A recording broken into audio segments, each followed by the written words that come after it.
Today we're going to look at how to strengthen your memory palaces. Let's go. Hi, I'm Tansel, four-time Australian memory champion, international best-selling author, and your memory coach.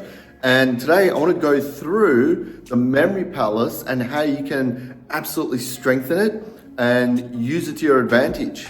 So whether you're memorizing long lists or whether you're training for a competition, this will help you with your memory palace. Okay, so whiteboard behind me again, there you go. And a memory palace. So let's say I've got a couple of locations, right? Now these locations, right, are unique by themselves. So for example, my first location is my front fence. I'm always using my home example. Front fence. Second location is my front door. Third location, I'm going to say I go into my bedroom, is my bed, right? What you have to be able to do when you're doing your locations is that pick something that is an actual item or a location. So when I say item, I said bed, right? I'll write it in. So I've got bed, here I've got door, and here I've got a fence, right? If I pick something that is a location, like say a kitchen, what's going to happen is that there are multiple things in the kitchen. So I have to be specific about what I want. There could be a pantry, there could be a fridge, there could be an oven, there could be a toaster, and so on. So you could really have about 20, 30 things just in the kitchen area, right? Same thing with the living room, same thing with the bathroom. So first thing that we have to identify is unique points, items for that particular location. So once we have that, then whatever we're trying to memorize obviously goes onto those locations. Yeah, this is like basic Memory Palace 101. So whatever we're memorizing there. Now, I see a lot of these mistakes happening where people focus so much on the memorization here, right? You're creating an amazing image, you're making an amazing story, and then saying, okay, just pop it on the fence and then move along. Right? I'll give you an example. Let's say this is a word I'm trying to remember. Oh, it's a bit wobbly. Let's say this is a word I'm trying to remember, and the word is, let's say, pencil. We'll make it easy, right? Pencil. Now, I could say the pencil is beautiful and blue, and you know it's colorful. It's a massive pencil. It's really large, and what I'm going to do is the pencil I'm going to draw on the fence with this beautiful pencil.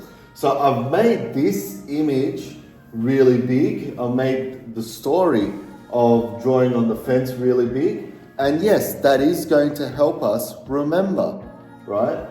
This word on the fence, but we haven't made fence memorable. Fence is just a static fence, right? For me, it's just a white fence. Right, and that's kind of boring. So what I want to be able to do is I've got that story I made was good, right? But the fence could be sharp, right? Could have sharp sort of things coming out of it. So if I'm writing on it, I could, injure myself. Or the fence could be breaking down as I'm writing on it. Right? The fence could be squeaking. The fence could be, talking back to me. Hey, what are you doing, buddy? Stop drawing on me.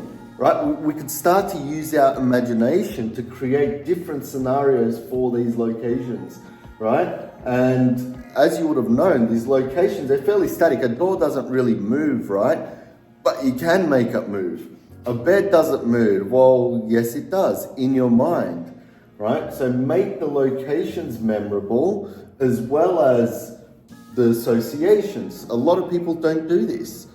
Right? A lot of people don't do this. In fact, I showed one of my clients on how to make the locations more memorable, and because of that, they ended up getting like over 200 spoken words every 2 seconds, right? Memorized perfectly for some sort of attempt, right? Amazing, right? So huge difference. If you're just focusing on this, yes, you might get that, maybe most of the time, but you'll still miss out, right? Whereas if you make the locations memorable and the associations, now you're getting into a different territory. Now you're getting into strengthening that memory.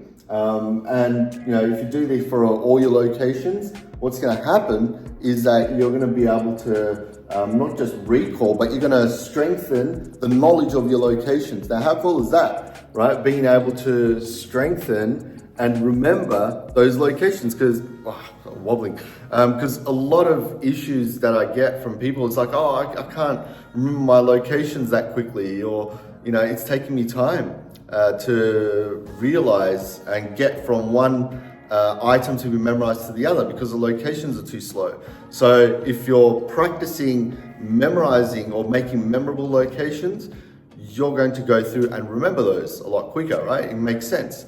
So that's how you strengthen your memory palaces, by making the association strong and by making the location strong. Now, you could simply just make the location strong, I get it, but remember, if you're memorizing, it makes sense to do both, right? Because once you do both, right, because in order to strengthen your location, in order to memorize your locations, you memorize something on them, right? That's what you're meant to do, right? Because if you're just going off the top of your head, location by, you generally know the order of things. If you've written down a location, but you'll strengthen it even more if you do put that association and the stories in there. So that's it for this video, just a quick one. It's all about, like I said, strengthening your locations, making the associations and images, and doing that for everything. So any questions, comment down below. One-on-one coaching with me, you can click the link down below as well. And I'll see you in the next video. Cheers.